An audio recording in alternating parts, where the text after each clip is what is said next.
to make way, Doctor. I've patients to attend. Yes, Nurse Crane? How can I help you? I'm so sorry. I know Dr. Swansea wanted you to rest, but we have somewhat of a crisis. A crisis, you say? Our supply of antiseptics is nearly depleted. I was hoping there was another box up here, but...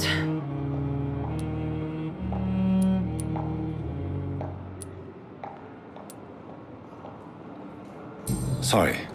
There's nothing here. Some of the patients won't last the night without them. Honestly, sir, I'm beside myself. I may have a solution. In France, during the war, drugs shortage was a daily problem, and we had to use our wits to overcome the shortages. However do you mean? If combined correctly, certain household chemical products can be used in a pinch instead. Now, where's the hospital storeroom? The storeroom? Fat chance. This is the Pembroke, and space is luxury we don't have. Everything used to be stored in the old morgue. Perhaps I should look there first. Where is this morgue? It's the large building behind the hospital. You'll need to go in the back door because it's been sealed off for sanitary reasons. Take this key. It opens a small back entrance at the end of a narrow street. The abandoned morgue behind the hospital. A small door at the end of a narrow street. On my way then. Thank you, nurse.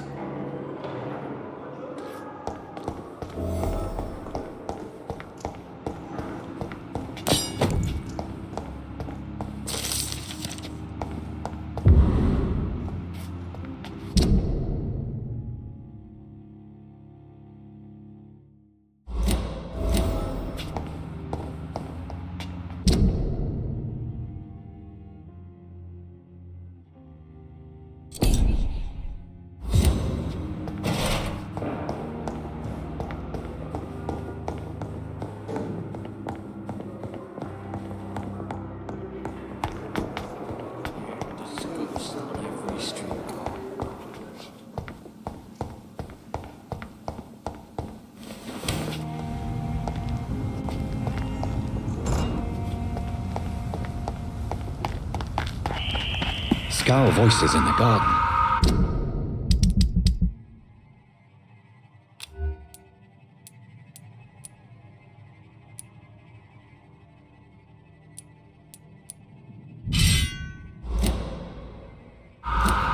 I should investigate. If they were to find somebody...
balls of Mars, fortifiers.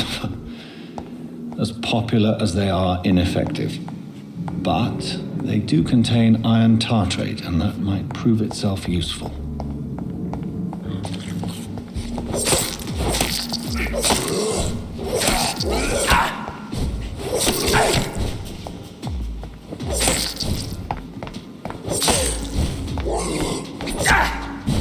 Behavior is similar to the infected William Bishop. Must be the same strain. This sickness moves faster than influenza.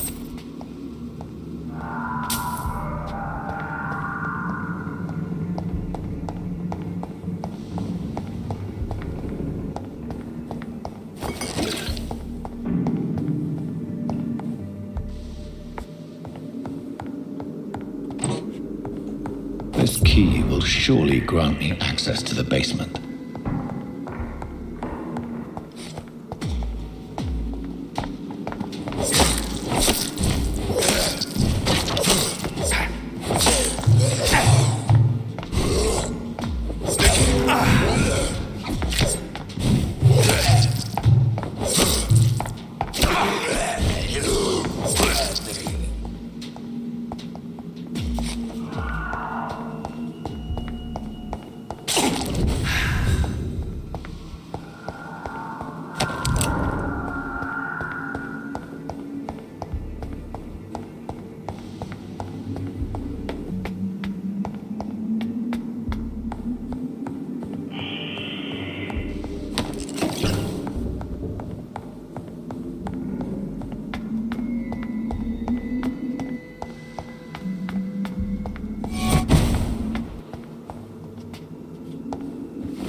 These scowls feed from corpses and the husks of animals.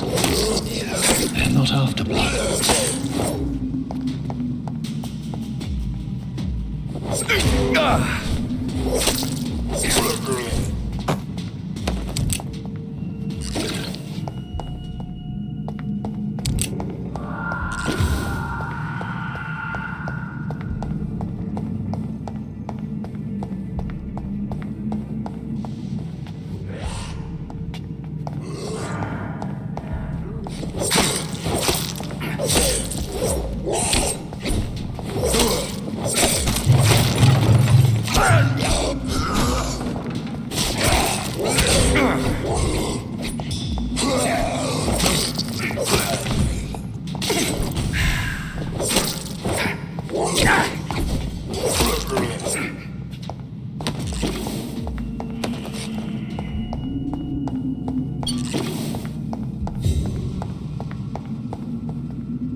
It's locked. Mr. Connor's injuries don't match the report. I'd better look. Traces of a pinkish foam at the corner of the lips. Some sort of drug overdose, perhaps? Multiple abrasions and scarring on the arms and legs. Old and distinctive injuries of a sailor or a fisherman. The chest was originally opened to perform the operation. The sutures are clean, but the chest has been reopened. A puncture over the left lung, possibly a chest tube insertion. Not the cleanest work, but I think it was successful. Signs of internal bleeding. So, Dr. Tippett's anesthetics were incorrectly dosed, causing the patient's death. And then he tried to operate on him again. Tippett has made an egregious error. It's time we talked.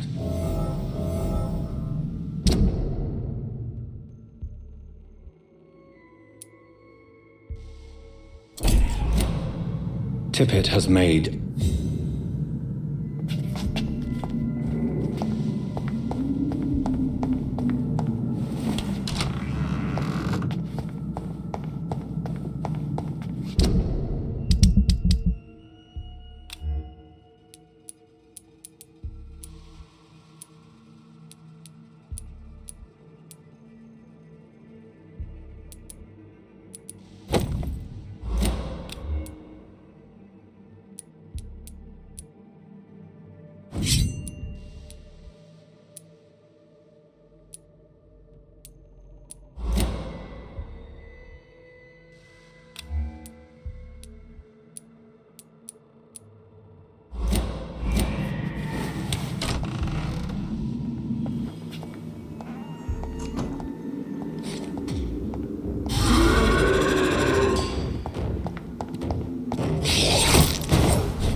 These scowls can be so ferocious.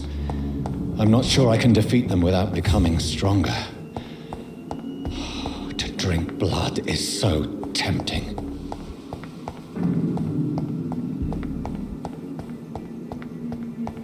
Sodium hypochlorite. Dangerous to administer, but efficient in the proper dosage.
Good evening, Mr. Cox. Dr. Reed.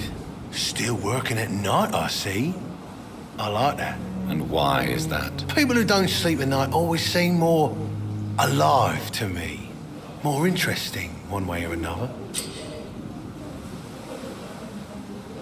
You're lucky to be alive, Mr. Cox. I hope you're starting to take better care of yourself. This place is full of sickness and decay. How could I get better in such a dump?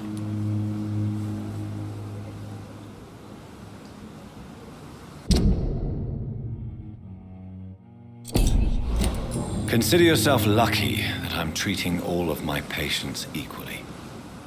But don't push your luck. Don't play the innocent with me. I'm sure you have good reasons to act this way. And also weaknesses that can be exploited. Do you ever think about that poor fellow I saw you push in the water? The wound he gave me will make sure I don't forget him. It still fucking hurts. Boss had cut me good. That man was determined to murder you. You almost died. What a surprise. The first time I met him, he nearly shit himself. Fucking coward. I guess revenge gives you balls. What did he want? Revenge? I recently had to kill his brother. Poor arsehole thought it would be easy to return the favour.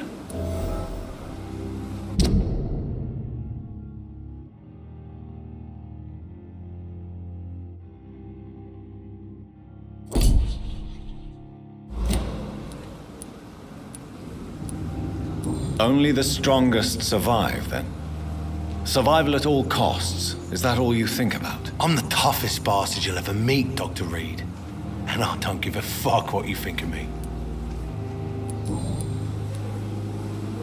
How is your hospitalization going, Mr. Cox? This is a shitty place with shitty staff. But as long as I'm treated all right, I'll be fine.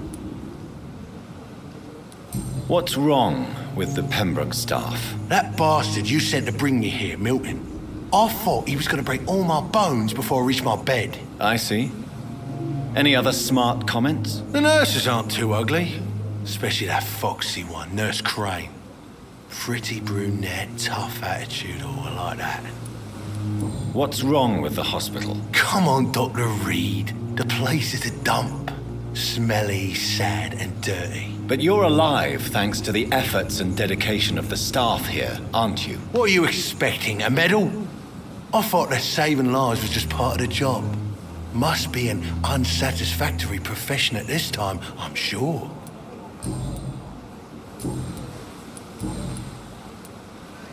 How long do you think you can escape the law, Clay? I know this city like the back of my hand, Doc. I know its streets, who to pay, who to avoid, and who to bully. I won't get caught.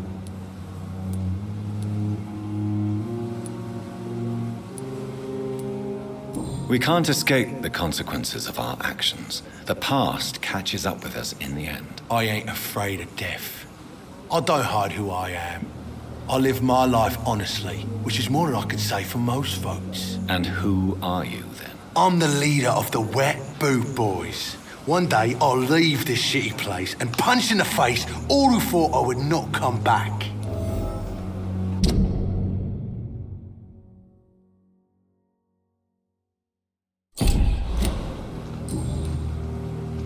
I'll leave you for now, Mr. Cox.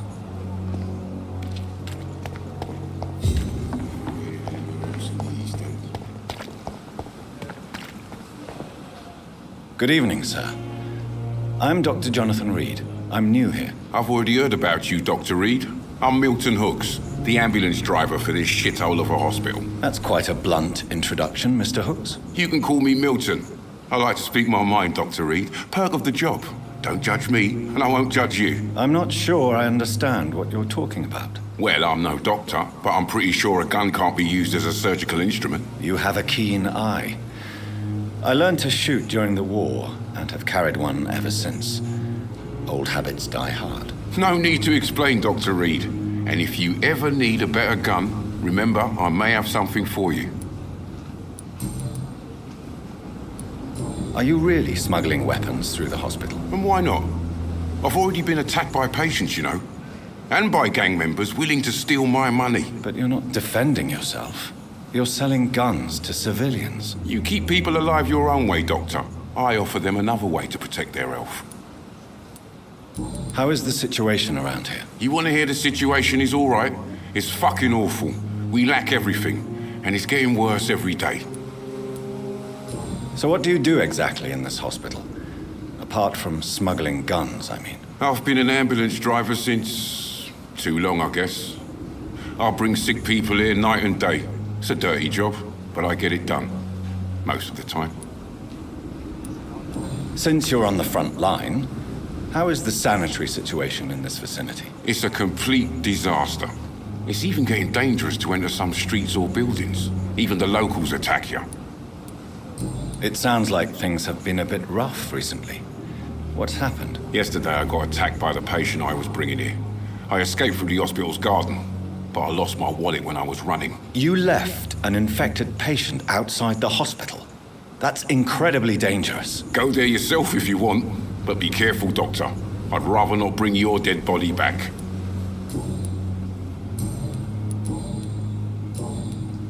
I have some good news, Milton. What? The epidemic's over? I retrieved your wallet, with all the money and a certain picture. Well, yeah, Pippa Hawkins is my girl. So what? Is it the difference of skin color that bothers you? Not at all, Milton. Good. Please. Take this money anyway, to remind you to keep your mouth shut. Not everybody is as broad-minded as you, Dr. Reed. What's going on between you and Nurse Hawkins? Pippa's tired. Tired of all this shit. Tired of all those corpses piling up. She's as depressed as I am. During the war, I witnessed a few couples just like you come together in difficult circumstances.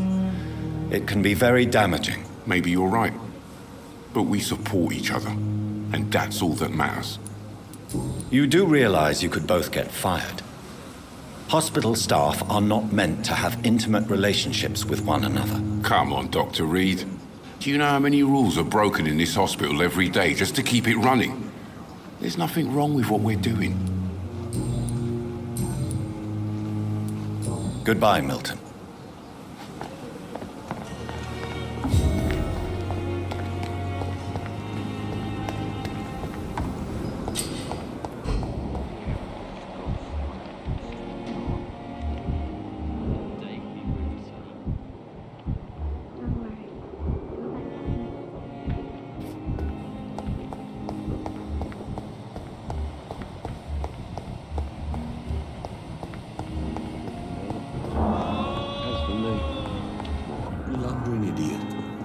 Yes, Doctor?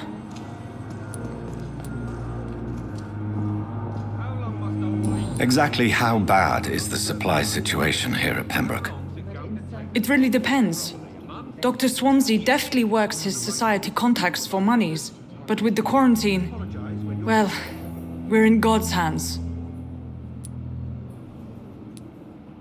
That's all for now, Nurse Crane, thank you.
Please, Jonathan, come in.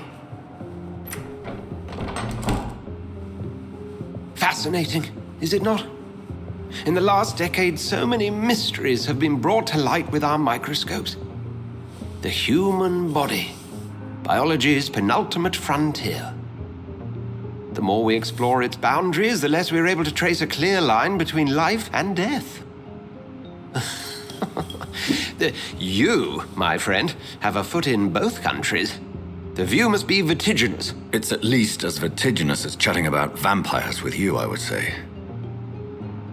This must be all so new to you. This area of town, the hospital, a brand new life. How stimulating it must be. I wish I could share your enthusiasm, Dr. Swansea, but my condition defies scientific categorization. Undead? Unalive?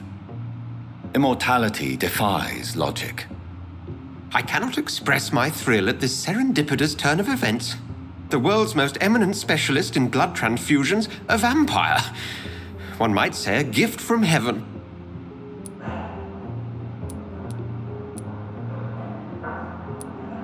I'm a dead man. I was murdered. Now I'm a murderer. Tell me how this is a gift. Forgive me.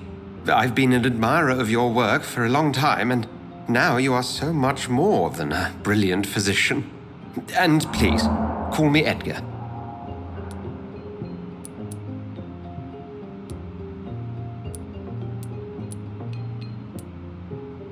I'm not some doe-eyed student, Edgar. I understand we both have something to gain from this relationship. Very well. I have a task for you, Jonathan. Something that will require all your newfound skills. Please, go on. The Pembroke only survives through the generosity of our benefactors. Unfortunately, our main donor has found herself in a bit of a bind. Now, if you could help her out... A spokesman or politician is what you need. That's not my calling. And until I come to understand what has happened to me, I require discretion. Discretion is in order, Jonathan. Lady Ashbury has recently received rather indelicate correspondence that, if revealed, would jeopardize her position. And you would like me to eradicate this threat? By the stole, of course not. I would just like you to pay her a visit. Her ladyship is certainly near the tents outside, tending the sick. You can't miss her. Look for someone impossibly delicate. Accepted. I'll see what kind of trouble Lady Ashbury is in.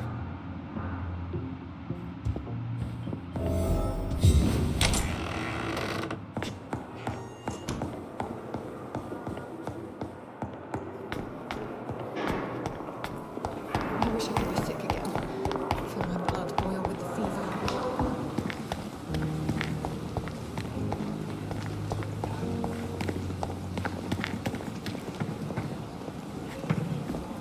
Good evening, nurse.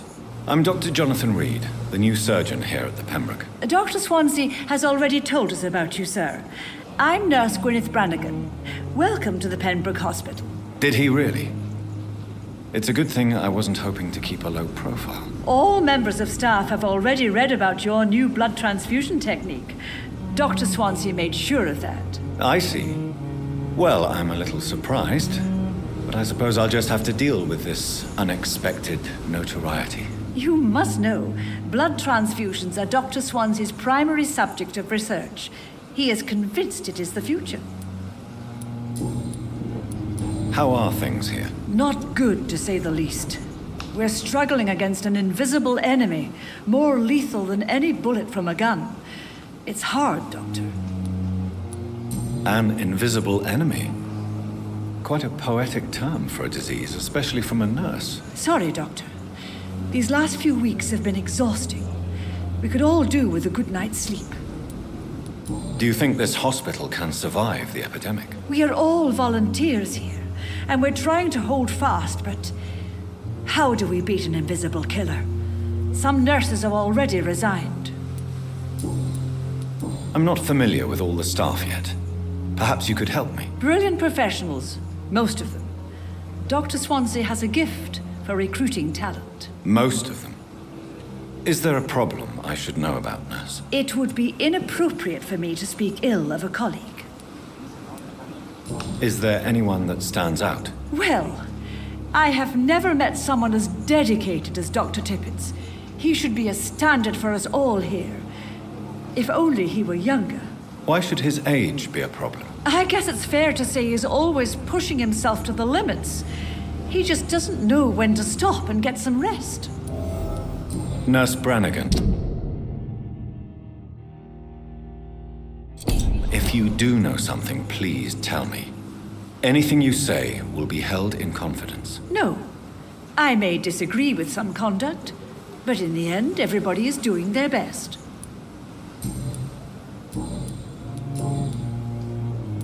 Tell me what Dr. Tippett did.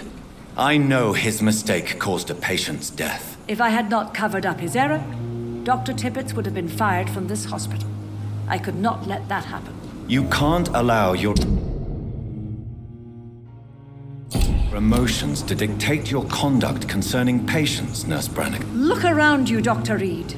Do you really think we can afford to lose a brilliant practitioner like Dr. Tippett in our situation?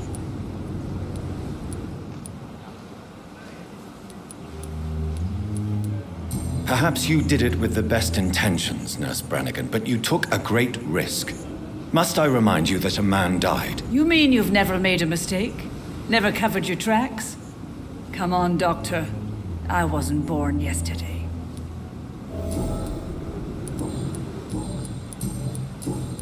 Goodbye, nurse. Call me if you need assistance.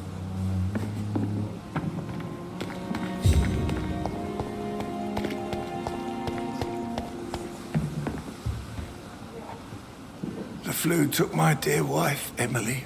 I take comfort knowing we'll soon be together again. Mr. Rainfield, that's no way to talk. You're in good hands here, and we'll be up again soon enough.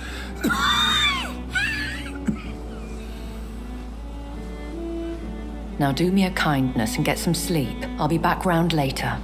Your words are kind, the blessings of an angel. You're the sweet, sweet Lady of Mercy.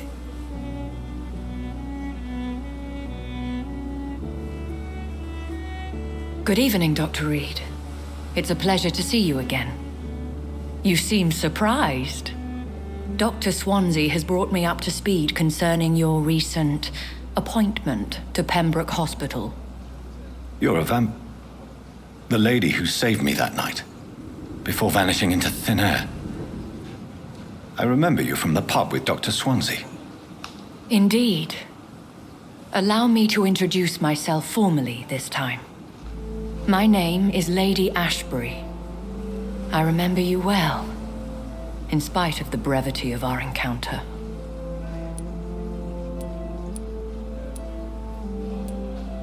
Apologies. You've taken me by surprise. I'm very happy to see you. The pleasure is mine, Doctor.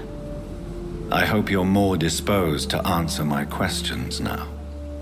You must have countless questions, but our rather urgent matter first. Swansea has explained. My cover, if you prefer, has been compromised. Pardon my boldness, Your Ladyship, but I have questions concerning this condition we share. As a newborn, your hunger for answers is rivaled only by your thirst for blood. But the questions need wait. I'm a scientist. My trade is in the deciphering of mysteries, and I need information to feed my mind. I will gladly answer every question you have, but first, prove yourself capable of resolving my predicament without eating the culprit. Have any of the patients given you trouble? These poor souls have so little left to live for. I do my best to ease their pain. The world would be a better place if it were cared for by women like you. You make me blush. I am simply a necessary evil. Dr. Swansea has commissioned me to be your agent in this matter. You could start by explaining what's amiss. These past insufferable weeks, I've been the victim of extortion. I've made a first payment, but the blackmailer grows greedy. I must refuse his most recent demands. If we're dealing with an ordinary criminal, surely you've the means to deal with it yourself, if I may. As immortal tradition doth dictate, all fangs and hypnotic eyes ablaze, the blood would run like a river. That's what I hope to avoid. Violence has a tendency to spiral out of control. Who would be so foolish as to threaten you? A kindred spirit. Even if it were the case, and I highly doubt it, a vampire would have asked for something more valuable than money. My suspicions lean toward a patient, or their family. What are your expectations? Please be precise. As the newly appointed surgeon of this hospital, you are in an excellent position to ask innocent questions and deftly learn the identity of my blackmailer. Please continue. Every detail is essential. I'm your man. My embarrassment in this matter is eclipsed only by my shame at having put the hospital at risk. The threat from our anonymous scoundrel is clear. A list of dates. My visits coinciding with the dates of suspicious patient deaths due to massive blood loss. I'll take care of it. Do you know where I should start? If that was the case, I'd settle the matter myself. You could talk to our local gossip, Harriet Jones. Not a pin drops here without her hearing about it. I'll meet that woman now. My life, as others know, is in your hands, Dr. Reed. I'm sure of your discretion, but I do fear your powers of persuasion will be put to the test. When this is resolved, I'll be your obligé. I'll answer all questions in regards of your condition.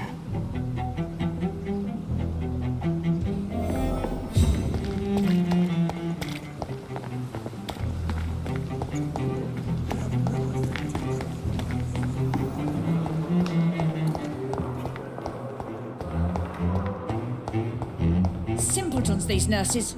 Bred with no respect. What? What is this? Who are you? Get out of my room. There's no need for alarm, madam. I'm Dr. Reed, the new surgeon. Preposterous. Dr. Reed, you say? I don't want some bumbling intern.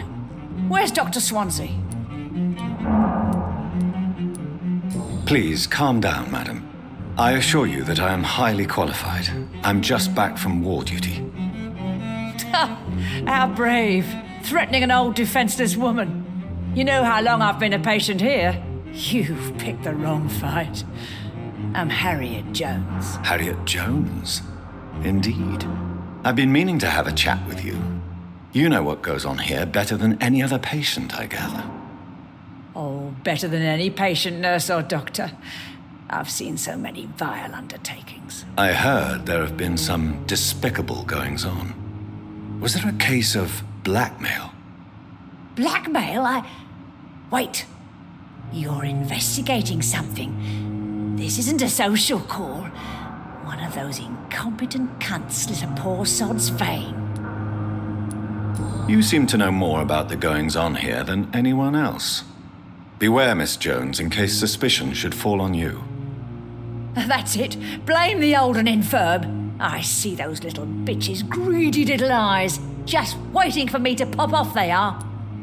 If I didn't know better, Miss Jones, I'd be inclined to say you enjoy this type of idle gossip. God's honest truth, Doctor. It's just the way it is here. Most of these bitches would let you freeze to death before getting you a blanket. I assure you, madam, this is not an investigation into a possible medical error. Debauchery, then? Nurses Crane, Hawkins, Brannigans, whores, all of them. They can't keep their legs shut. I've seen them scratching slutty sores. Really? Well, if you have irrefutable proof, I'll not have the staff behaving in such a manner here. This is your business, Doctor, not mine. But I swear one of the nurses is cavorting with some man on hospital hours. Thank you for your time, Miss Jones. You've given me something to go on. See you on the next round. The patients and staff might know something. I'll start my investigation with them.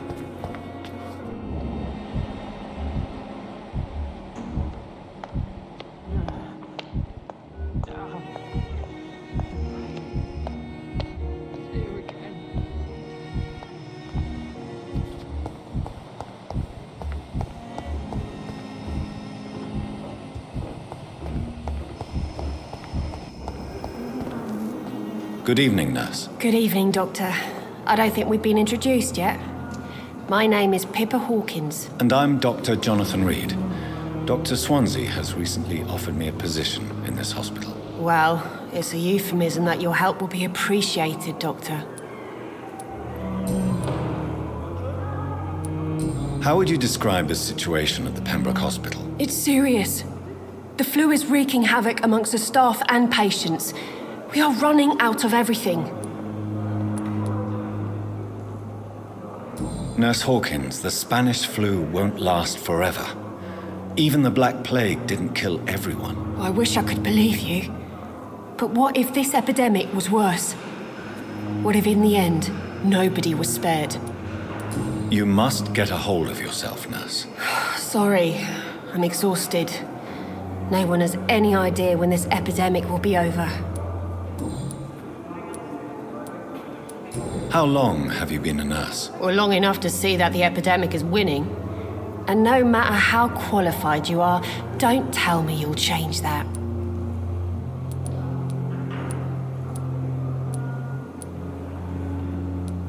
You're right. When dealing with such a terrible disease, one must remain humble. But that doesn't mean we shouldn't try our best. Sorry, Doctor. I don't want to sound bitter, but I'm just too tired to give a pep talk like Nurse Brannigan. How is the Pembroke staff coping with the epidemic? Well, not well. Milton, the ambulance driver, is even more grumpy than usual, especially concerning doctors. Why is Milton grumpy on a daily basis? Is it just an act? Milton's not the kind of man who's bothered about a bad reputation, whether he deserved it or not.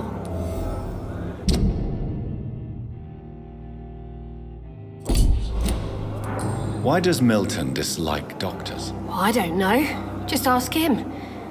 But be warned, Milton is not the chatty type. Pepper, I know you're very close to Milton Hooks. Yes, Milton Hooks is my man. If you want to report me for that, just feel free, Doctor. I have no intention of reporting you, Nurse Hawkins. But are you aware of the risks? The rules say I won't be allowed to work as a nurse anymore. But here at the Pembroke, we break rules all the time. Is he worth the risk? Hey, I'm no perfect woman, and Milton is not the finest bloke. But we do our best to get by. That's all any of us can hope for nowadays. What can you tell me about the strange man visiting one of the nurses during her shift? Let me guess. You spoke with that old shrew, Harriet Jones. Do not pay attention to her, Doctor. She's full of fanciful tales.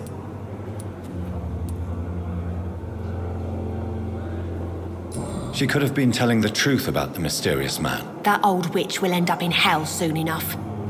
Who cares if a nurse finds some happiness where she can? No matter how you feel about her, Miss Jones deserves our help. Who says I don't care for her? Hate is what keeps that old crone alive. Goodbye, Nurse Hawkins. Time has lost its effect. I've lost all of my friends and I don't know where they've gone now. Another night with the glorious battalion of Pembroke.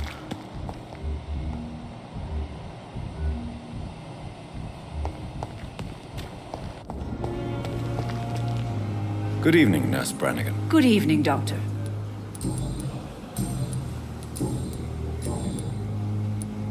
Do you know if any of the hospital staff have criminal backgrounds? The people who work here all come from very different backgrounds, Doctor. Just like the patients.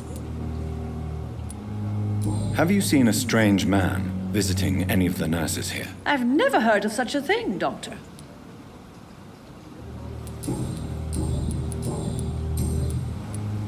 Goodbye, nurse. Call me if you need assistance.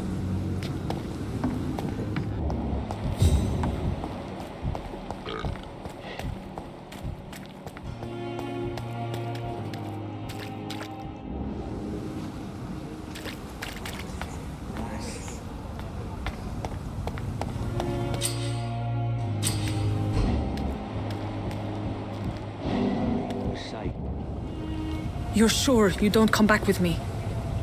Nah, I have to see someone at the hospital. Be careful. You look so bad they may keep you as a patient. Fuck 'em. I don't like hospitals or doctors. Well then, when you go back to Whitechapel, you may find this useful. What is it? A pass for a free medical exam by the best nurse available. Just read it. I don't read well, but thank you, I guess.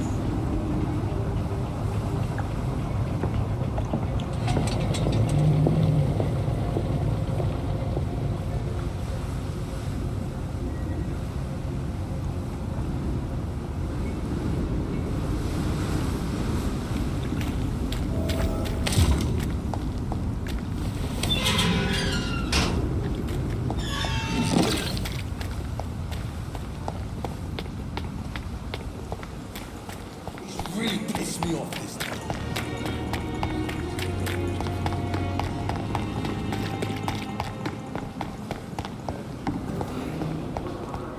It's here again.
is there so many people dying at the same time? What's that doing?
This man has been savagely attacked and dragged to the floor.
I can't breathe!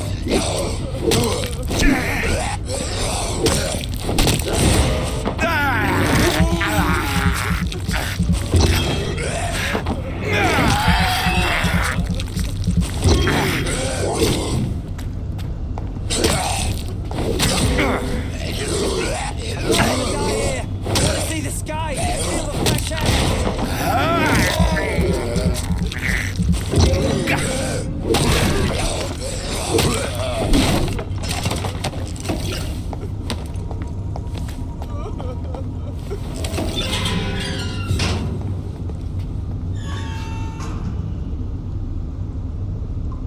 Are you injured, sir? Help me get out of here. I need to get out. I'm Dr. Reed, and I'd be glad to help you, but you must calm down first. Please, take a deep breath and tell me your name. Okay, I'm Oswald Thatcher. Please, I need to get out. All right, Mr. Thatcher, you're safe now. Do you think you can reach the street by yourself? Yes, I do. Good.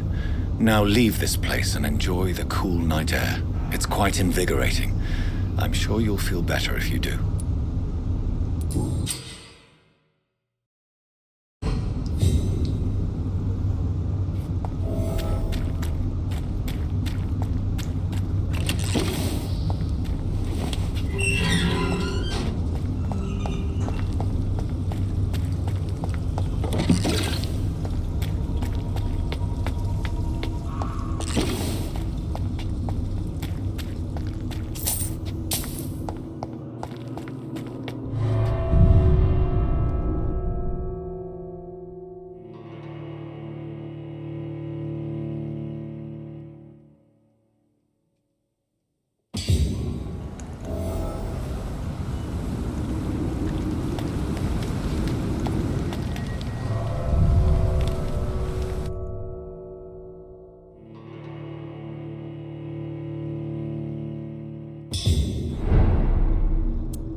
What sort of creature is this?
Here's what's left of him.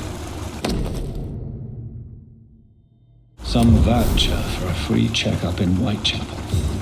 What is Nurse Crane up to? I really must find her.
Safer places to be than here.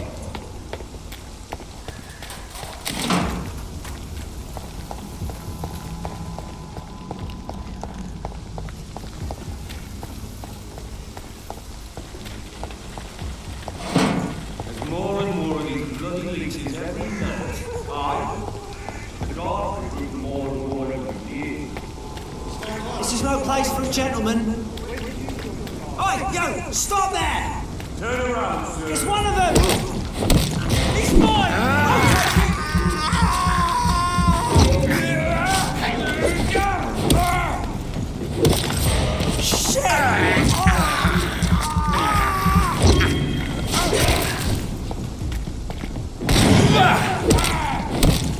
Oh my God!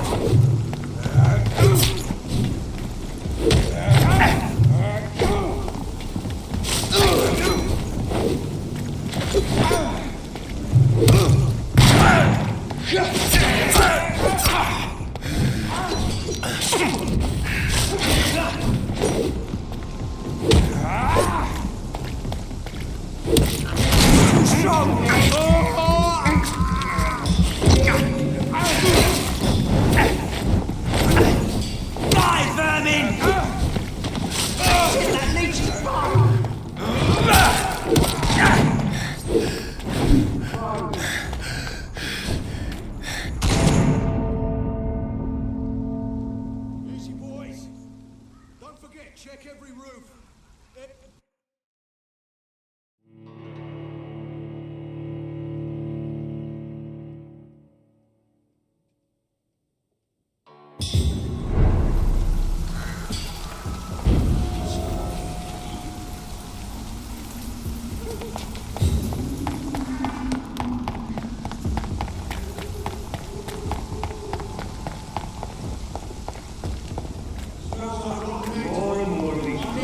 It's a leech! There!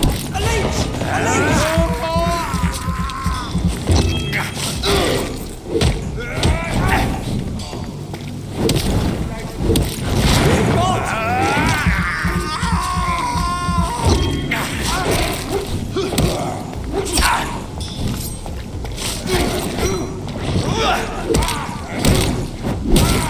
Christ! He's dead!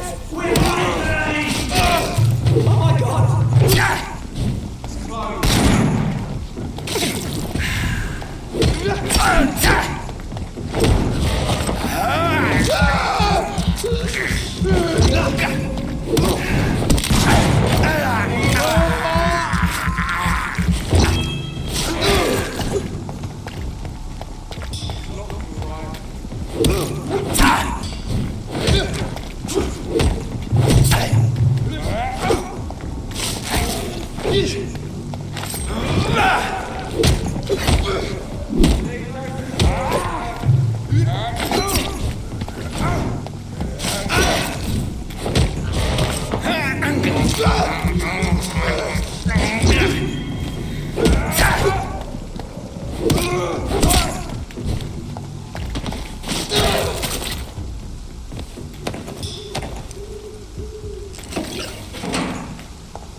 Whitechapel.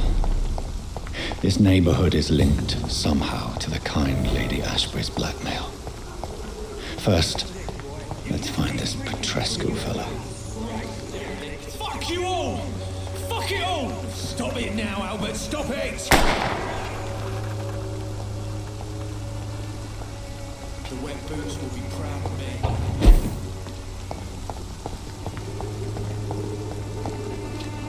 What? Shooting a boy in the middle of the street. Not the best thing to do, wouldn't you say? What? You saw what happened? Who are you? I'm Dr. Reed, and I'd like to ask you a few questions, if you promise me to set your gun aside. No. Look, I'm not a violent man. I'm Benjamin Palmer, doctor. And no one can help me. Not even you. What can you tell me about this place? Nothing to say, really. This is where I used to live, and this is where I live now. You don't have anywhere to go? No family that would welcome you? Not since the death of my wife, Albert's mother. She was sick, you see. Long before the flu and all this shit. You mean you used to have a better life? Yeah, I had a wife, a home, and a job. I even used to have a name. And now I'm just Ben. Ben the Tramp. Perhaps you could focus for a moment and tell me your troubles. I'm sick, broke, and my son just stole my pills. Everything's coming up roses.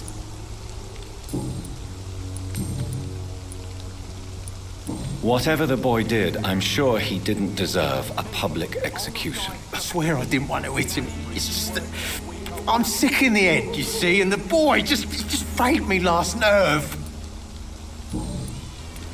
Do you know Nurse Dorothy Crane from the Pembroke Hospital? Have you heard anything? It's funny, I've been searching for her too. I need some pills. But the woman is a phantom, if you ask me. Really? And why is that? Word is she ain't real. She's a cover for some doctor who runs an illegal dispensary for migrants.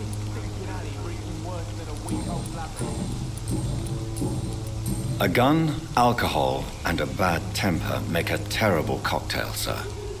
Goodbye for now. The wet boots will be proud of me. Are you all right? The bastard hit the wall next to me. I don't even know if he meant to miss. If you've been hurt, I can help you. I'm a doctor. Name's Albert. Remember it. Now bugger off. What happened? Did you really steal that man's medication? Hey, I didn't do anything. It ain't me.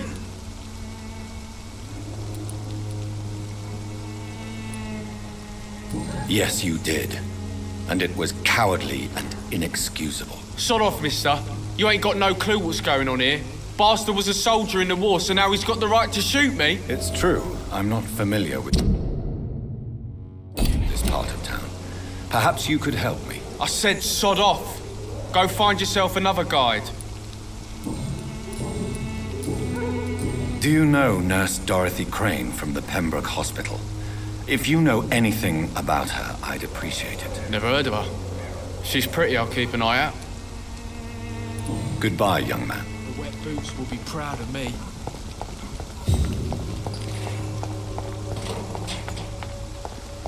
When science fails you, this elixir will give you faith again. Good evening, miss. Good evening, sir.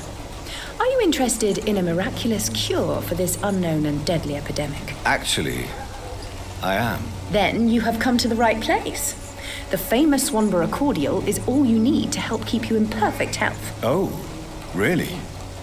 Why didn't I hear about it during my studies? I'm Jonathan Reed, by the way. Dr. Jonathan Reed. Ah, my brother has spoken of your research, sir. I'm Loretta Swanborough, and it's always a pleasure to meet a fellow healer. Tell me, who intrigues you most in Whitechapel? The region itself is something to see, but I would say Camellia the mute florist who gives away her flowers. What do you think of the locals? Most of them are afraid or desperate. They all come to me eventually for my remedy. Is there anyone I should avoid? Cadogan Bates, without a doubt. The bloody bastard remorselessly exploits poor migrants as soon as they get here.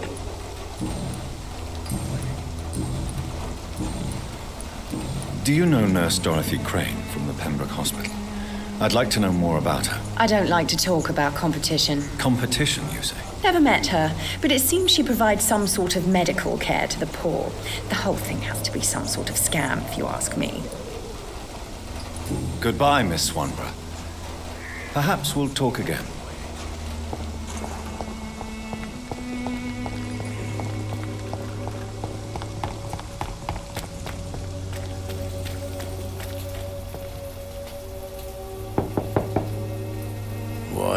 What do you want? Leave me alone. Good evening, sir. I'm Dr. Reed. I'm looking for Nurse Dorothy Crane. There is no Dorothy Crane here. Now, goodbye. I'm afraid this medical leaflet says the opposite, sir. Really? Well, I'm afraid I'm going to close this door right now. Go bother someone else, Mr. Doctor. To enter that house, I must discover who this man really is. Maybe I could start by observing what he's up to.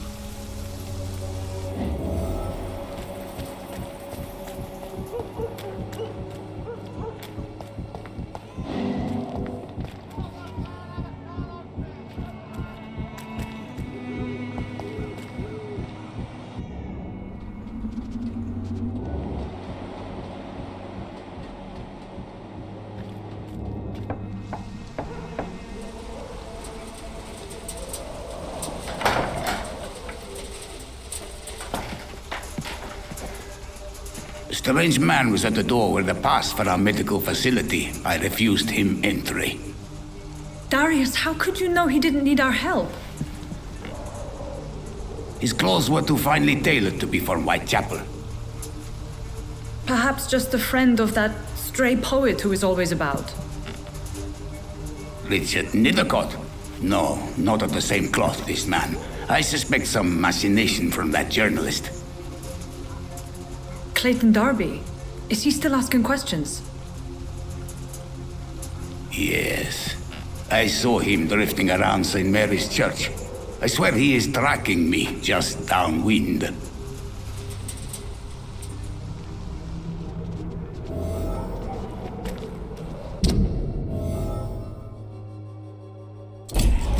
I must talk to that journalist or the poet.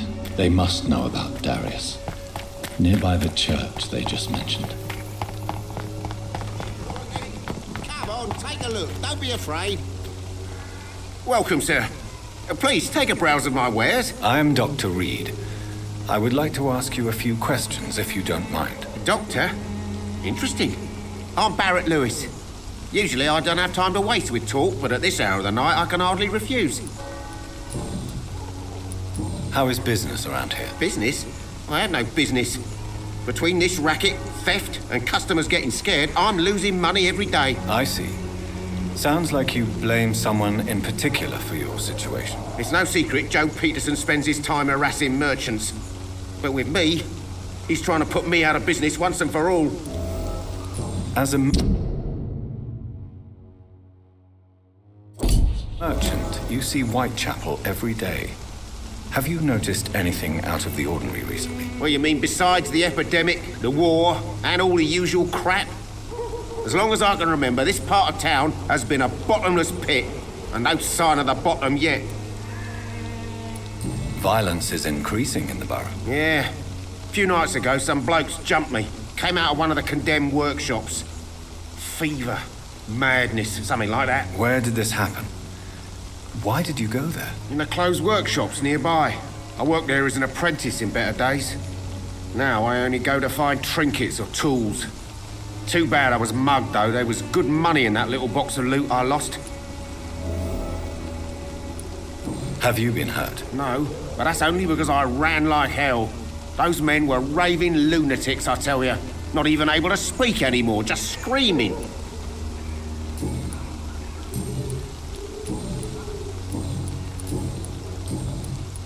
Have you heard of a nurse called Dorothy Crane? Nurse Crane?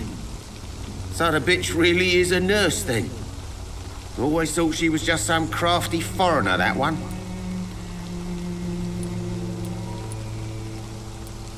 Yes, she's a nurse, and quite a good one.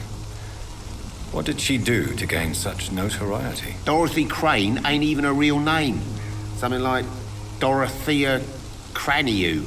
Something like that.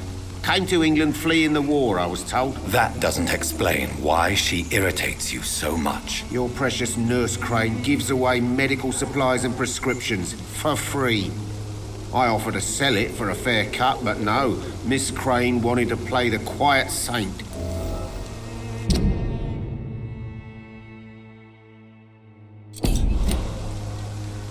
Goodbye for now, Mr. Lewis.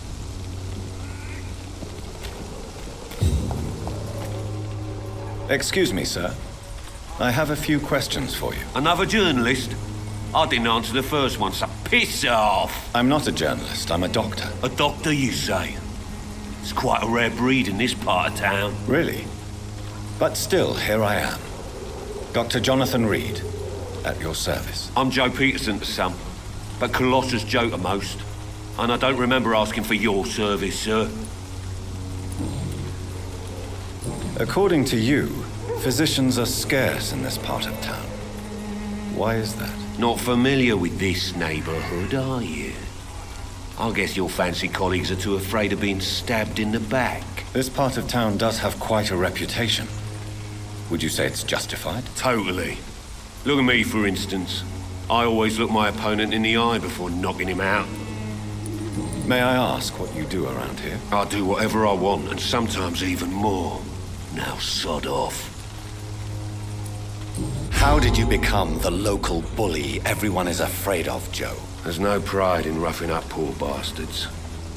But this is the only job I've found. And it pays well, too. A job? So you're racketeering for someone else? I got enlisted by the Wet Boot Boys, a gang from the docks. I'm their muscle for their dirty work.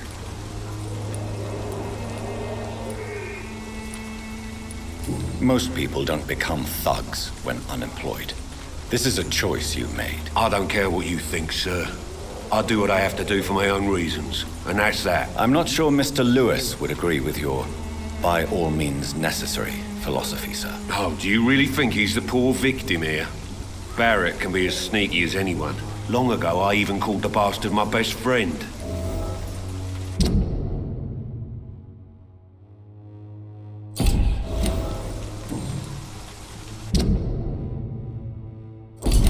Goodbye, Mr. Peterson. You again? Have you heard of a nurse named Dorothy Crane?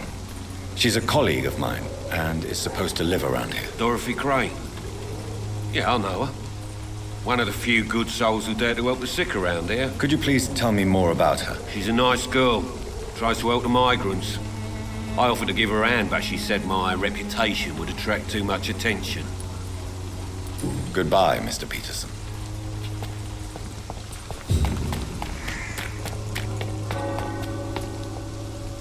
Forgive my interruption. Do not apologize, my son. Father Tobias Whitaker is always happy to teach mortals about the incoming Armageddon. I am Dr. Jonathan Reed, and I just have a few questions. A scientist? You are much more lost than I thought, my son. What do you mean when you say that I am more lost than you thought? All scientists are entangled in a world of causes and consequences, and most of them can't see the plain truth. Quite a judgmental opinion, if you ask me. But what do I know? Blinded by science as I am. But you are seeking answers, aren't you? Answers about the Armageddon about to strike the city. Answers about the hidden truth. I am. But the answers I seek are based on facts, not superstition. Have you any friends? Any family left in these terrible times? No. But I have a disciple I see as my son. He is so devoted. I sent him to preach the good word in the heart of this corrupted city. Where did you send him? I sent Samuel to the Stonebridge Cemetery, where the pestilence and evil grows night after night. You sent him on some preaching crusade during the epidemic. As a true believer, Samuel will fear no evil while he walks through the valley of the shadow of death.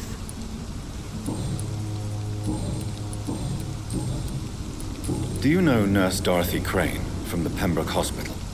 I'd like to know more about her. I don't like the liberal ideas of nurses, but I especially abhor that Nurse Crane you mentioned. So you're not exactly a fan of Florence Nightingale's work. But nurses are essential for modern healthcare. Nuns should be the only women allowed to take care of male patients. It's obvious only they have the necessary moral fiber. Why do you hate Nurse Crane more than other nurses? Before coming to London, she was a member of the communist resistance in her country. That's what happens when you let a woman get involved in politics.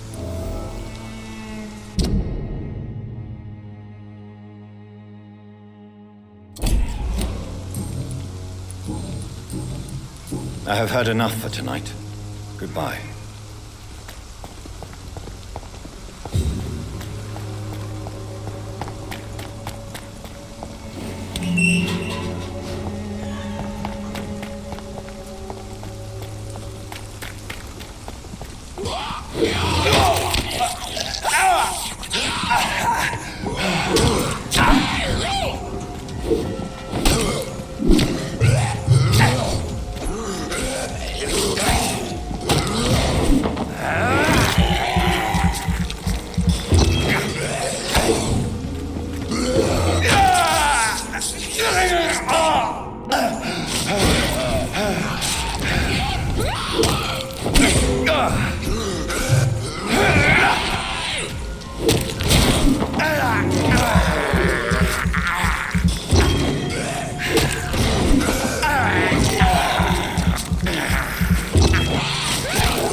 Good evening, sir.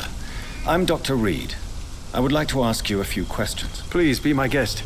Although I may not be the best informant regarding this part of town, my words speak about that which the eyes cannot see. Really? Are you an artist of some kind? I'm a poet, sir. Richard Nethercott, at your service. Are you aware that your life could be in danger in this part of town? But this is where I must be to feel the real beat of the city. I had to come, see it for myself, alone. I understand your need for solitude, but it's not safe around here. I don't care. I don't have many friends, Doctor, and my family despises me.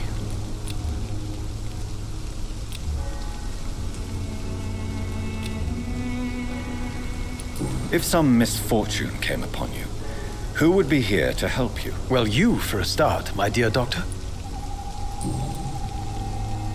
May I ask what you're doing at this hour of night, sir? Do you live here? Not at all. I'm just enjoying the pleasure of a quiet walk.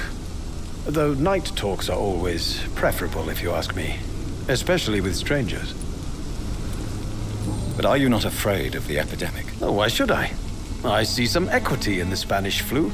No flesh should be saved, say the scriptures. Good or evil, rich or poor, all are equal in the eyes of the flu. If you say so. But as a physician in a time of epidemic, I must caution you to avoid unnecessary exposure, sir. Thank you, Doctor. But we both know the seeker of truth has to go boldly where the weak dare not. What are your thoughts on the terrible situation in this city? Terrible, you say? No. Of course, the death of so many innocents is a tragedy. But the scourge has not been all bad for the city. Oh, no, sir. What are you talking about? Do you remember London before the flu? Noisy, cacophonic, quiet nowhere to be found. And now, listen to this oddly peaceful silence.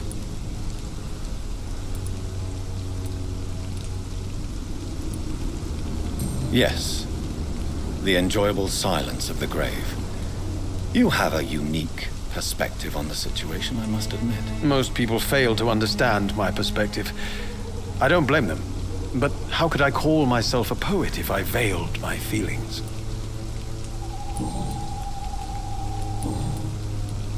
Tell me, Mr. Nethercott, why seek inspiration in Whitechapel? The place is not beautiful per se, but how to explain it? Stirring and challenging. Do you not think it a little morbid? On the contrary, sir. Whitechapel is full of life, full of beauty.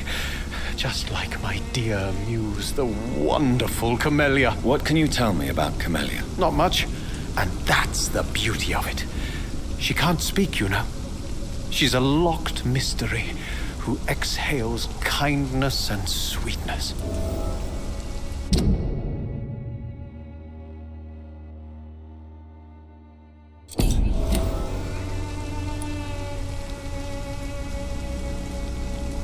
Perhaps you're just afraid to find out the truth about your muse. One day, perhaps, I'll ask her to come with me. But will she still be my wild flower of Whitechapel if she moves uptown? And have you ever tried to learn more about her? Where she lives? How she survives? Whom she may know? Maybe I prefer she remains an enigma. Reality can be so dull, don't you think? In what way, exactly? The struggle by gaslight, the barren smiles and the arid hunger under the rain. If you say so. Such vibrant antagonism and vivid paradox. The stripped humanity raged across each street. Vivid, of course, yes. And what about the poignant distress? Oh yes, the poignant distress. You see what I mean, don't you? That's what I want to write about, and that's what Whitechapel is made of.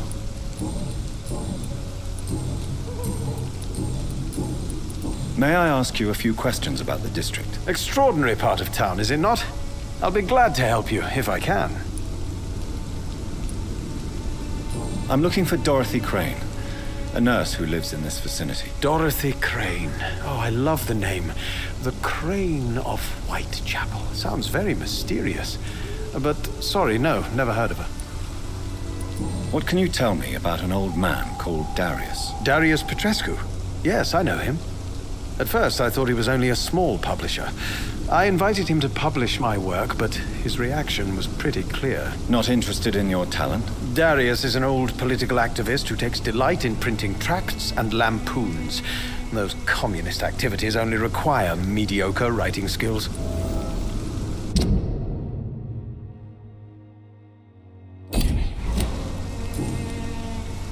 I'll leave you alone, sir.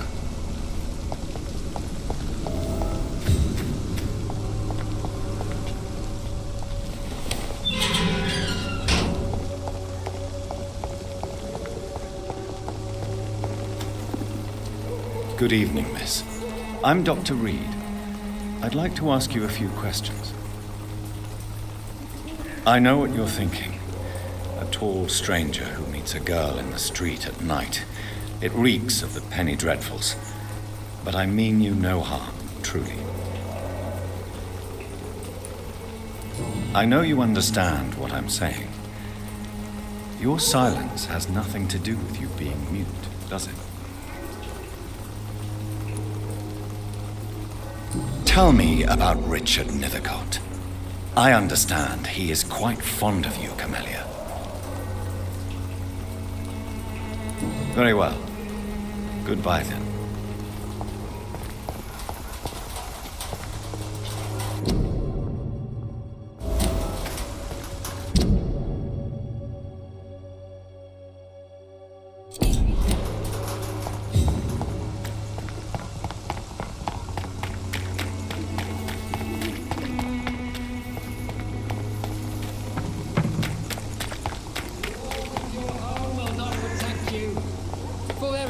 Protection against malevolence and trickery. Excuse me, sir. Are you familiar with this part of town? Name's Clayton Darby, reporter. Sorry, I'm... Dr. Reed, the famous surgeon. I'll gladly help if I'm able, sir. What is a journalist doing in this borough after sunset? He goes where none of his colleagues would dare to go, to inform the country. So you risk your life to reveal the truth? I saw many reporters do the same during the war. Whitechapel is the crucible of so many untold stories and tragedies. I want people to know them.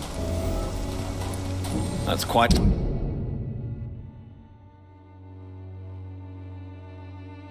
honorable of you. But is the public interested? Not at all, sir. And that's why I'm an independent journalist, hoping to sell some stories. Why are the newspapers keeping silent about the Spanish influenza? It's as though none of you care. There's a war going on. People shouldn't be demoralized by news of deadly diseases. It's a disgrace. People are left to die alone. No one is properly informed of the risks. These are bad times indeed. So much for the glorious British Empire. Have you any idea of the danger you face in these streets at night? I've had to run and hide more than once from frenzied mobs incensed by the fever. Do you think the flu is really responsible for this, Doctor?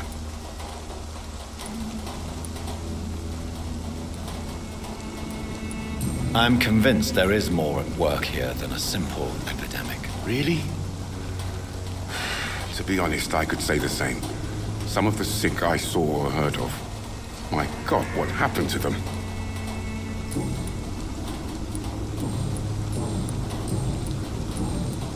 I heard you're investigating an underground medical dispensary in Whitechapel. What do you know about it? Not much, I'm afraid. They are wary of strangers, and I'm not really an acquaintance of theirs. Why do you care?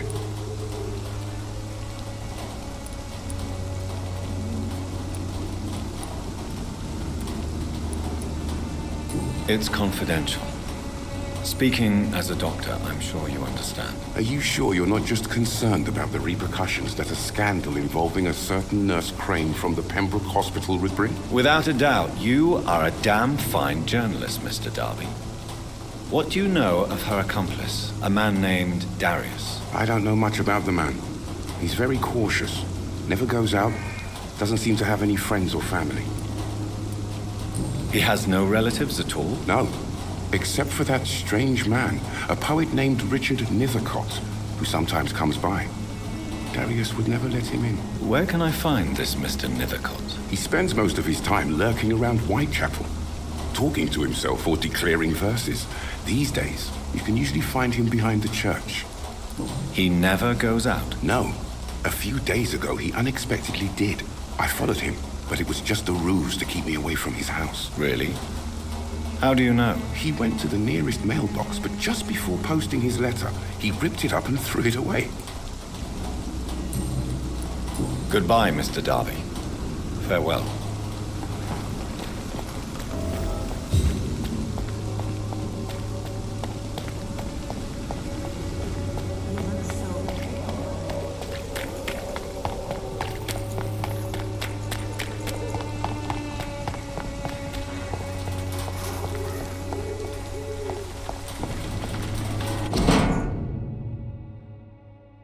The content of Darius' letter to his children.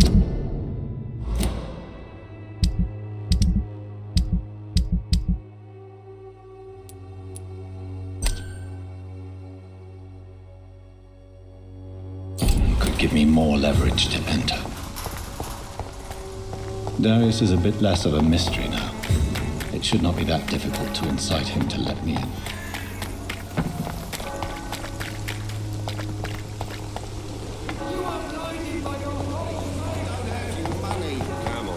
You know the game, you pay for peace of mind.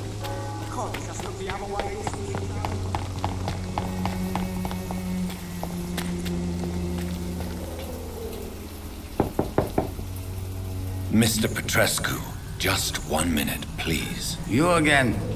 Go away. Sir, wait. Stop this nonsense. I know Nurse Crane is here. Shall we speak man to man, you and I? All right. Speak up. Don't you see we're on the same side? We fight to help the poor, sick, and abandoned. I'm nothing like you, Mr. Doctor. Yes, you are. You too believe in providing medical care without charge. You know what we have to sacrifice to make the world a better place. I have to admit your words have conviction. All right, I'll let you see, Dorothea. Don't make me regret this, though.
Goodbye, Mr. Petrescu.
Goodbye.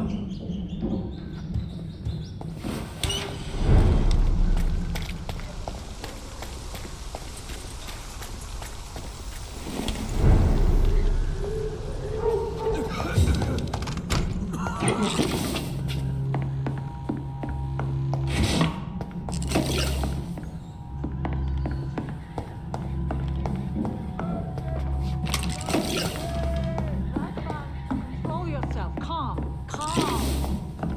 I'm thirsty. Give me a drink.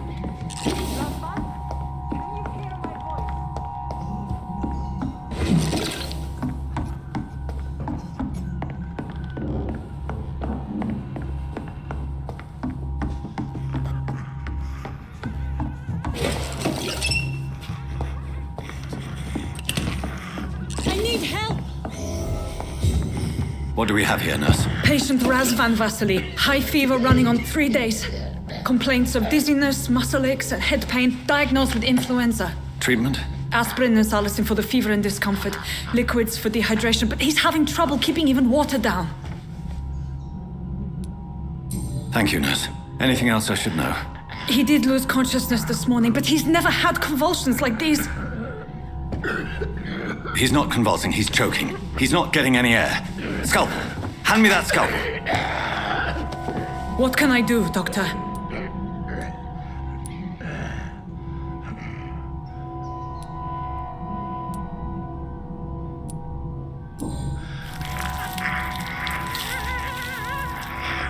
I need to perform a tracheostomy. Short pipe. That rubber tube will do. We're going to cut a passage for air through the neck. Yes, Doctor. He's breathing again, but he's coughing up blood. Internal hemorrhaging. I need to make another incision into the chest cavity to drain the fluids from the lung. Prepare another tube. A thoracostomy? Doctor, we've nothing to fight the infection. We need an aseptic environment. Right then, Nurse Crane. What do you suggest we do? I've no idea. I'm not the doctor. Time is of the essence. We need to perform a thoracic drain. Yes, Doctor.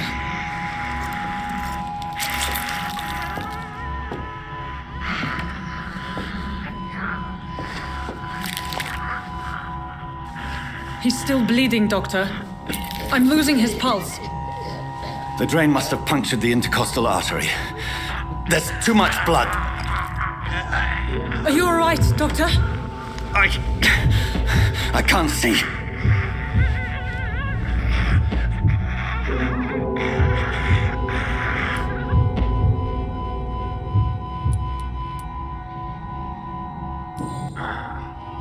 I must first suture the artery. Find the wound. The source of the blood. Needle and thread, Doctor. Good. The stitches are holding. How's he doing? We're losing him. We've lost his pulse. He's dying, Doctor!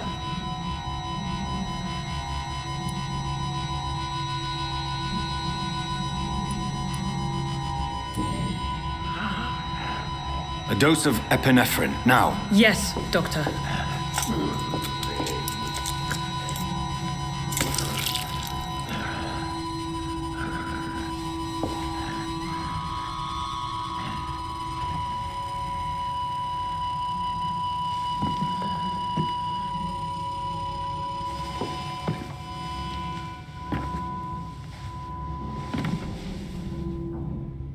We've lost the pulse. He's gone, Doctor. Nurse, we did everything we could. Truly?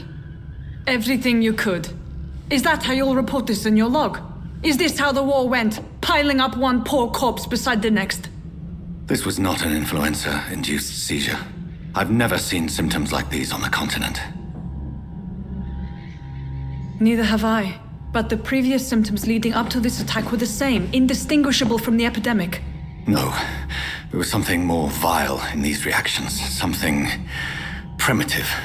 There have been numerous reports of mental breakdowns caused by the fever that accompanies the flu itself, Doctor.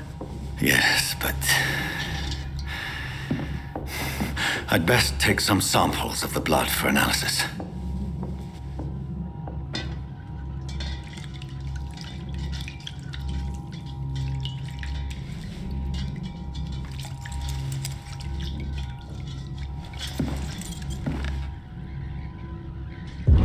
doubt you're here to test my bedside manner. I suspect it was more than intuition alone that led you to us. So, how might I be of service, Dr. Reed? I've come to put an end to this insufferable blackmailing, Dorothy. Doctor, you think your warnings scare me? I've stolen and plied, blackmailed and lied, but what else am I to do? I'm all these people have.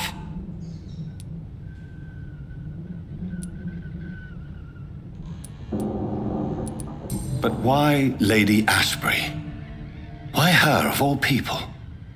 She's pristine and proper, all right. But that she-wolf in sheep's clothing murders the poor for sport. I have her where she belongs, and I'll milk her for all she's got. Dr. Swansea is a sensible and honest man. He wouldn't have refused your friend's care at Pembroke. It's easy for you to say, Doctor. These people cannot go to the police, nor to the hospital. They don't even speak English. They depend on me for everything. So, the end justifies the means. Is that your defense? I know you're kind, Doctor. Just another fine-heeled, silver-spooned gentleman who was given the world on a platter. You know nothing of poverty. Nothing of the shame, the hunger, the loneliness. You've convinced me of the sincerity of your actions and their noble justifications. But all the same, blackmail is a crime, and it will stop, Nurse Crane. So, are you going to turn me over to the authorities?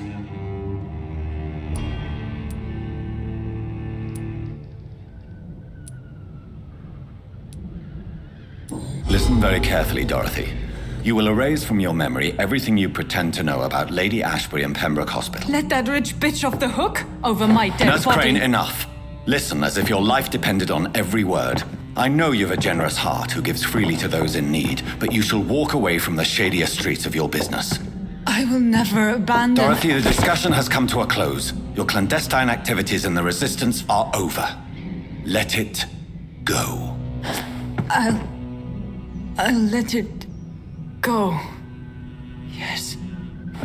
All gone.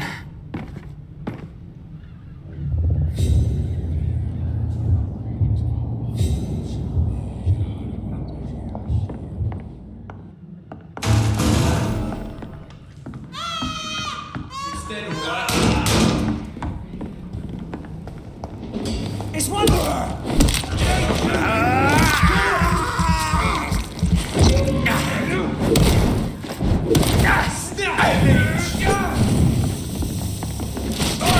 He's done for! Christ, he's dead!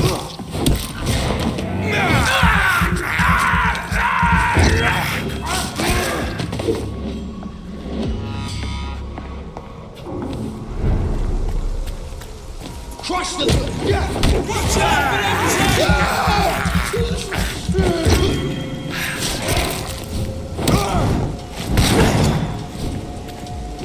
Find his teeth!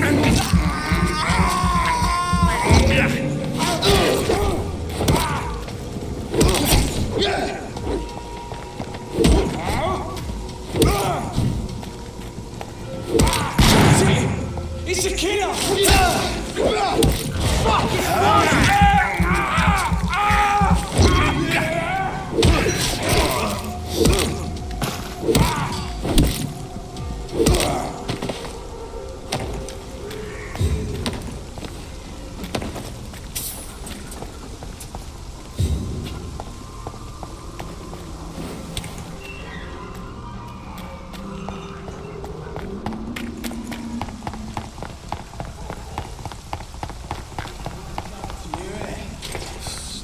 Drugs from the sick and suffering.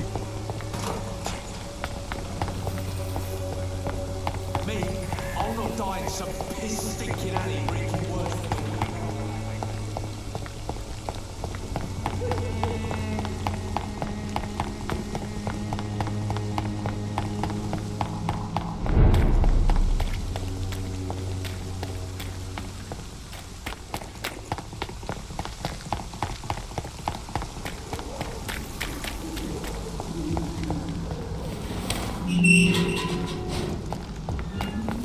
Human blood. Whoever left these marks did so deliberately. Kill him, boy!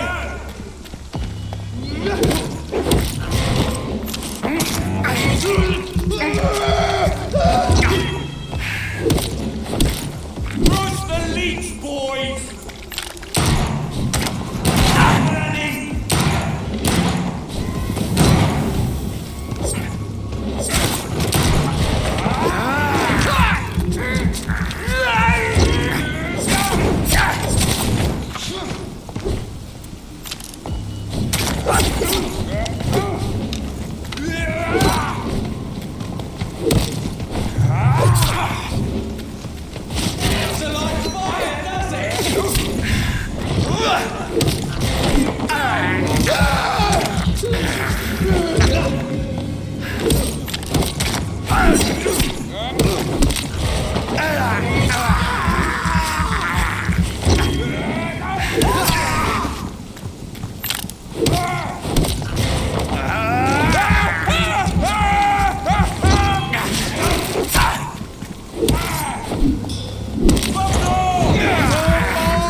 I would ask you to avert your eyes, sir. Or did you not know it was rude to stare? I knew it. Speak up, Dr. Reed. I like a man who speaks his mind.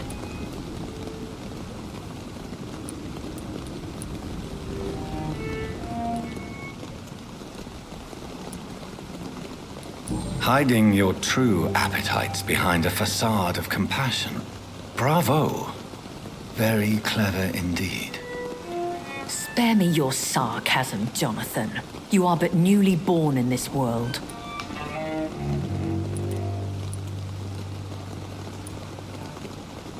No need to apologize, my lady. I know exactly what you endure. The situation is somewhat awkward nonetheless. I have not been observed sustaining myself for many decades. I have to say I'm a trifle embarrassed. Anyway, I have concluded my inquiries concerning your blackmailer. I see. Please excuse my agitated state.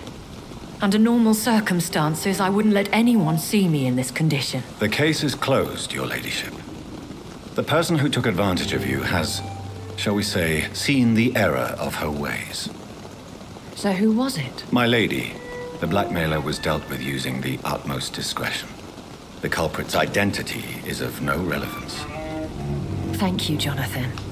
That is exactly what I needed from you. You have proven your loyalty, so, as a friend, please accept this small token of my appreciation. Thank you, my lady. If you have an inclination to learn more about vampires or your current situation, I will be glad to aid you in your quest for knowledge.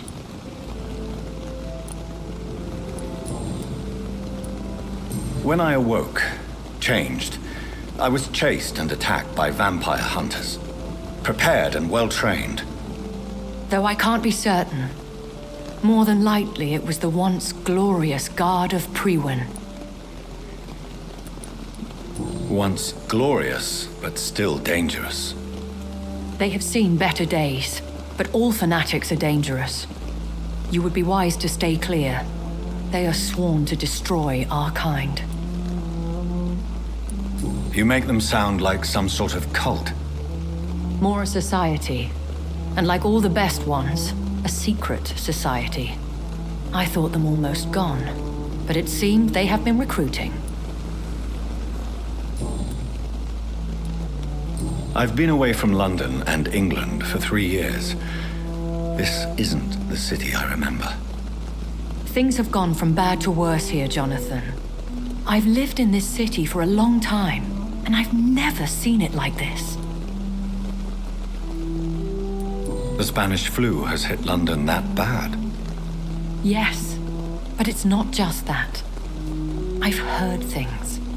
Things I've not heard for a very, very long time. There are whispers in the shadows. Something far worse than the Spanish flu is here in the city.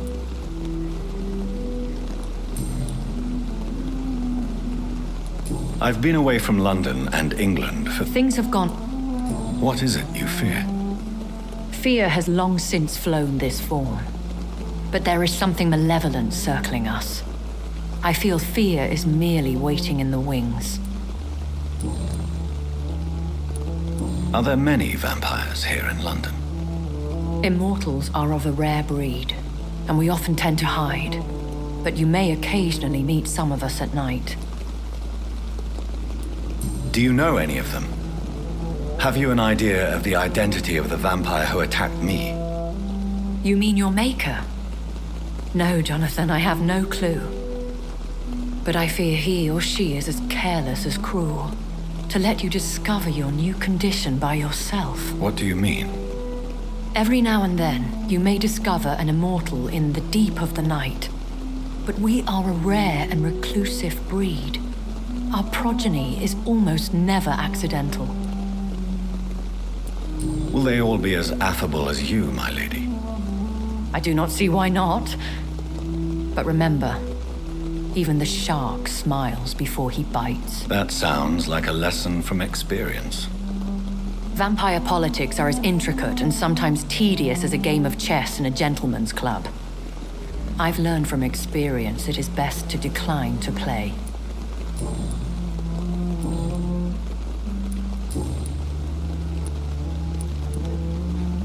I know this is beyond the pale, but may I inquire your age?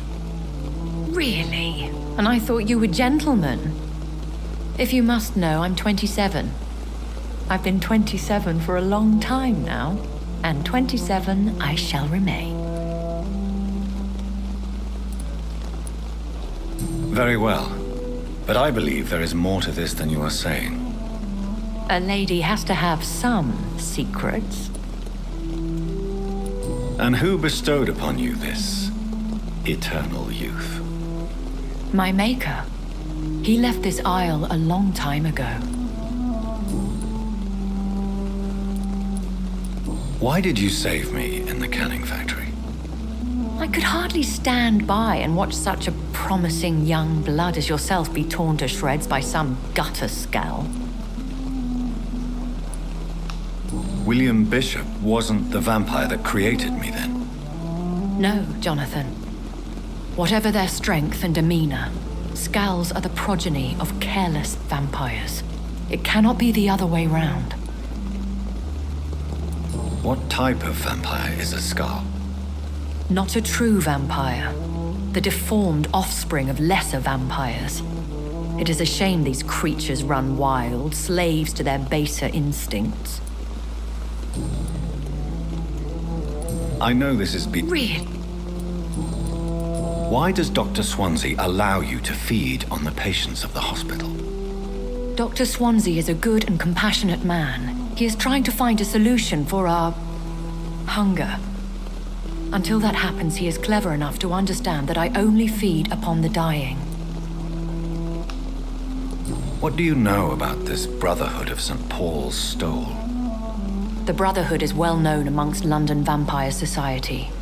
As long as our kind is discreet, and as long as they do not interfere, we have come to a mutual understanding. And no one suspected you of the murders? As you well know, suspicion has recently fallen on me of killing for pleasure. But you have my word, Jonathan. I take no pleasure in taking a life.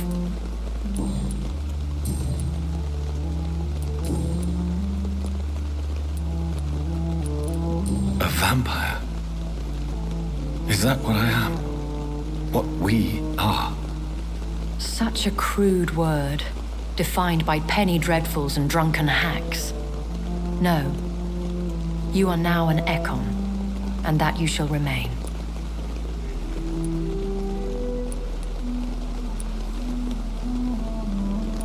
So we are Ekons. How can I identify us amongst other vampires? How to put it? All Ekon are vampires. But all vampires are not Ekon. We are but a branch of the immortal tree. Are you an Ekon too? Yes, I am. We are the closest thing to what man refers to as vampires. Forget what you think you know about us. I don't understand. Why was I created and then left for dead? That is a question only the one who made you can answer. It's not normal practice. I doubt even if you find him, he will answer you, considering how cruelly he treated you. So me being a vampire could have been a mistake. I very much doubt it, Jonathan. Contrary to the legends, it is not as simple to make another vampire by just biting someone. I'd like to avoid creating another vampire by mistake anyway. Tell me, how is it done? The process is dangerous. It could even kill your potential progeny. If you did decide to sire an offspring, they must drink of your blood, Jonathan. I've been hearing a voice talking in my head. Is this some kind of insanity? It feels like the voice of the vampire that created me. Hush. Tell no one this. It would be unwise to talk of such things amongst British immortals. Speak no more of your maker. How could this cause offense? Only the powerful immortals can mentally call to their progeny. No vampire or hunter will sleep easy, knowing that an unidentified elder is stalking the streets of London. Excuse my forwardness, but are you my maker? Me? Goodness, no. Only a foolish immortal would create a progeny without taking precaution, and I'm no fool.